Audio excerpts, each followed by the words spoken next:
Salut à tous, c'est Fag, j'espère que vous allez bien et aujourd'hui on se retrouve pour parler du licenciement de Erik ten Hag au Bayer Leverkusen. Et oui, je pense que beaucoup attendaient ma réaction par rapport à ce que nous a fait l'équipe d'Allemagne très récemment pour les qualifications face à la Slovaquie.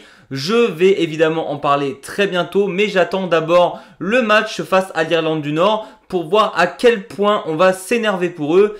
Et c'est vrai qu'au vu de ma dernière vidéo sur le FC Bayern où j'ai pris un nombre de messages de hate assez hallucinant parce que j'ai osé critiquer le Bayern, et bien du coup je vais attendre un tout petit peu avant de donner une hate énorme à cette équipe d'Allemagne. Sinon on va encore dire que je suis un Volks-fan et que j'ai pas le droit de m'énerver. C'est pour ça qu'on va quand même rester un peu dans l'actualité. La semaine dernière, le Bayer Leverkusen a décidé de virer son coach après seulement 2 matchs de Bundesliga. Erik ten Hag, ancien coach de Manchester United, ancien coach de l'Ajax Amsterdam, qui était littéralement là depuis cet été, qui était censé être le renouveau après Xabi Alonso, s'est fait virer après 3 matchs officiels, 2 matchs en Bundesliga, 1 match en Coupe d'Allemagne. Et c'est tout. Et donc dans cette vidéo, on va essayer un peu de comprendre le pourquoi du comment Erik ten Hag se fait virer aussi rapidement et qu'est-ce qu'il en est maintenant du Bayer Leverkusen tout simplement. On rappelle que Erik ten Hag est donc arrivé cet été au moment où se jouait la Coupe du Monde des clubs. Le Bayer Leverkusen a décidé de choisir ten Hag comme remplaçant de Xabi Alonso en espérant qu'un coach comme lui allait aider la jeunesse du Bayer Leverkusen, sachant que Leverkusen a vraiment changé quasiment du tout au tout son effectif et que ten Hag était quand même connu pour être assez bon avec les jeunes. Évidemment, ce choix de choisir Erik ten Hag comme nouvel entraîneur du Bayer Leverkusen a été critiqué, on va dire, par la presse, mais aussi par énormément d'observateurs du foot, que ce soit du foot allemand ou du foot en général, en pensant Erik ten Hag, on a bien vu ce qui se passe avec Manchester United, on ne lui fait pas confiance pour qu'il gère maintenant le renouveau du Bayer Leverkusen, et en même temps, beaucoup disaient, dont moi, que est-ce que c'était vraiment de sa faute que ça ne marchait pas à Manchester United? À ce que je sache,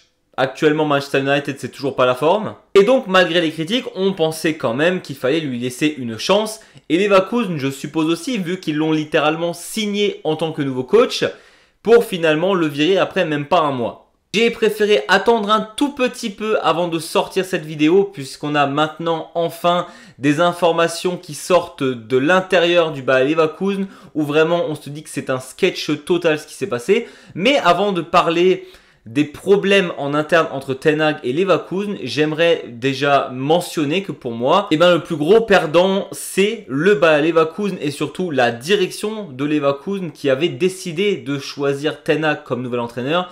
Et en le virant après même pas un mois, c'est un aveu de faiblesse immense. Même s'il y a énormément de problèmes, je ne vois pas comment tu peux te permettre de virer ton coach après 3 matchs officiels. Il a littéralement tenu 2 semaines en Allemagne officiellement avant de se faire virer.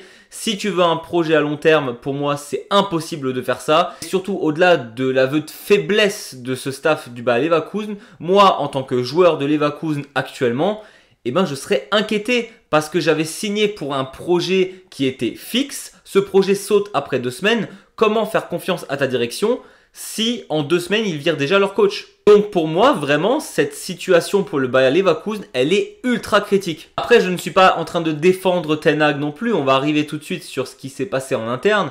Mais c'est vrai que ce soit la préparation où Leverkusen s'est quand même pris 5 buts face au U21 de Flamengo, c'est moyennement professionnel, on va dire. Et depuis le début de saison, oui, ils ont peut-être gagné en Coupe d'Allemagne. Mais le premier match, tu le perds contre un TSG Hoffenheim qui n'est vraiment pas impressionnant, mais que tu as rendu impressionnant par ta médiocrité sur le terrain.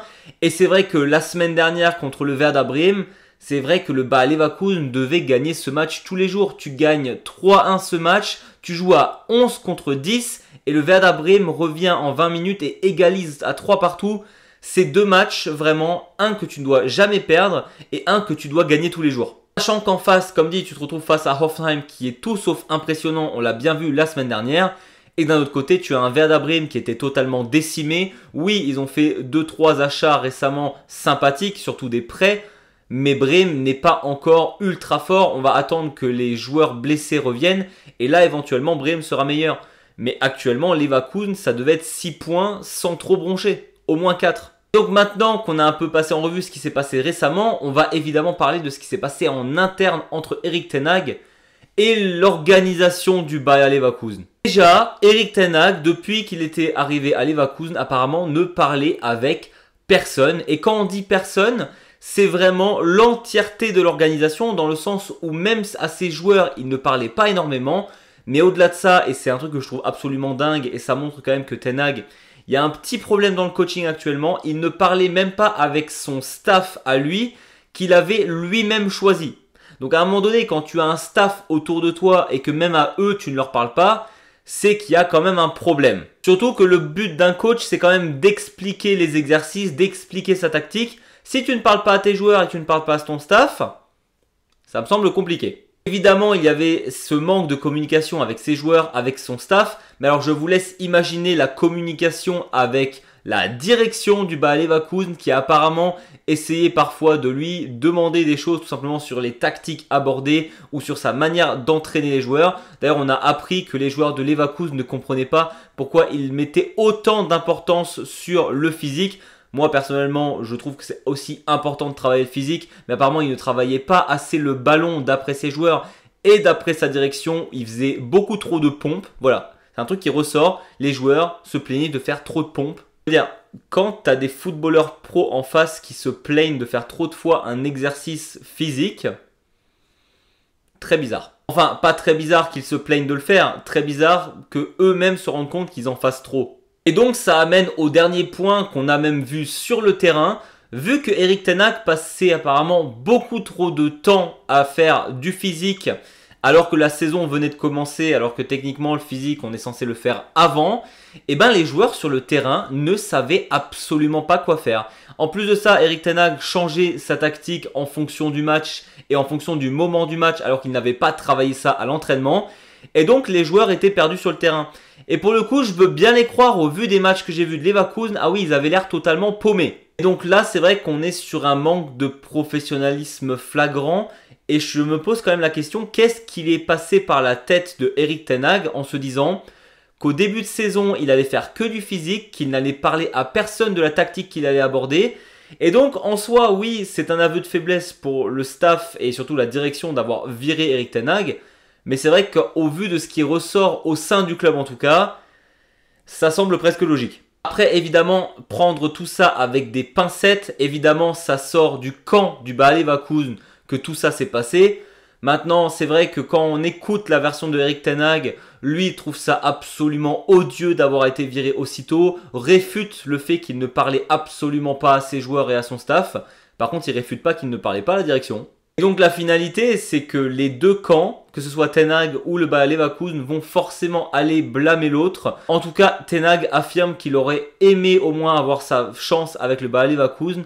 Et c'est vrai que même si on peut dire en soi qu'il n'a pas eu sa chance, c'est vrai. Ten Hag, en soi, on ne pourrait jamais savoir si ça aurait fonctionné ou non. Tu ne peux pas savoir après 2 matchs si ça va marcher avec ton coach. Mais en tout cas, on ne le saura jamais à Leverkusen. Après, c'est vrai qu'on a quand même des employés de Leverkusen qui disent que Erik ten Hag, c'est la plus grosse tête de qu'ils aient jamais rencontrée. Donc je me dis, si c'est des employés qui le disent, est-ce qu'ils ont été payés plus par Leverkusen pour dire ça? Franchement, je pense pas. Mais c'est vrai qu'en même temps, quand ton coach ressemble à un méchant dans Iron Man, eh ben ça m'étonne pas. Pour ce qui est de la suite du Bayer Leverkusen, on sait qu'il cherche activement un coach. C'est actuellement donc le staff de ten Hag qui va prendre les rênes jusqu'à ce qu'ils aient trouvé un coach officiellement. Il y a 3 pistes qui ressortent. On a Terzic qui est l'ancien entraîneur de Borussia Dortmund qui est revenu à chaque fois à Dortmund et qui a fait de très belles choses avec eux, qui serait en discussion. Franchement, pourquoi pas. Et pour ce qui est des 2 autres coachs, ils veulent refaire peut-être la merveille avec Xabi Alonso, un Espagnol qui est venu et qui a super bien marché. On a Xavi, ancien entraîneur du FC Barcelone et ancien joueur de légende aussi, qui serait en discussion. Et d'un autre côté, on aurait Raúl. Alors Raúl, c'est vrai que je ne sais pas ce qu'il vaut en tant qu'entraîneur. C'est un joueur que j'ai adoré. Il y a très peu d'Espagnols que j'ai adoré, mais c'est vrai que Raúl en faisait partie. Et son passage à Schalke, j'avais trouvé ça absolument excellent. Après, c'est vrai qu'au niveau de la connaissance de la Bundesliga, j'aurais tendance personnellement à prendre Terzic parce qu'on ne s'attend pas à ce que Leverkusen gagne la Ligue des Champions. Même si la direction du Bayer Leverkusen faisait comprendre que leur but à eux, c'était vraiment de choper le top 4. Et en même temps, À un moment donné, Erik ten Hag, tu lui donnes une équipe qui vient de recommencer de A à Z. Littéralement, ton équipe qui a été invaincue sur une saison, sur les 11 joueurs, il en reste un et c'est Grimaldo. Je parle des titulaires, il reste seulement Grimaldo et même lui était en discussion. D'ailleurs, je suis étonné qu'il ne soit pas encore parti vu que j'estime que c'est un très très bon latéral. Mais donc forcément, cette équipe n'est plus là. À quoi s'attend la direction? Je pense qu'ils ont vraiment une vision erronée de la situation dans laquelle ils sont. Oui, ils ont fait plein de transferts, ils ont dépensé énormément d'argent, mais c'est pas parce que tu dépenses énormément d'argent que ton équipe, ça va redevenir l'équipe d'il y a 2 ans. Leverkusen, il y a une page qui se tourne et je pense très sincèrement que la direction a du mal à l'accepter. Voilà, c'était tout pour moi. J'espère que cette vidéo vous a plu. N'hésitez pas vous à me donner votre avis. Est-ce que c'était trop tôt pour virer Erik ten Hag? Personnellement, je pense que oui, même si je pense qu'il ne fallait pas le signer à la base. N'hésitez pas à mettre un gros pouce vers le haut, à vous abonner si ce n'est pas déjà fait. Nous on se retrouve très vite pour de nouvelles vidéos. Et d'ici là, je vous dis, ça bosse!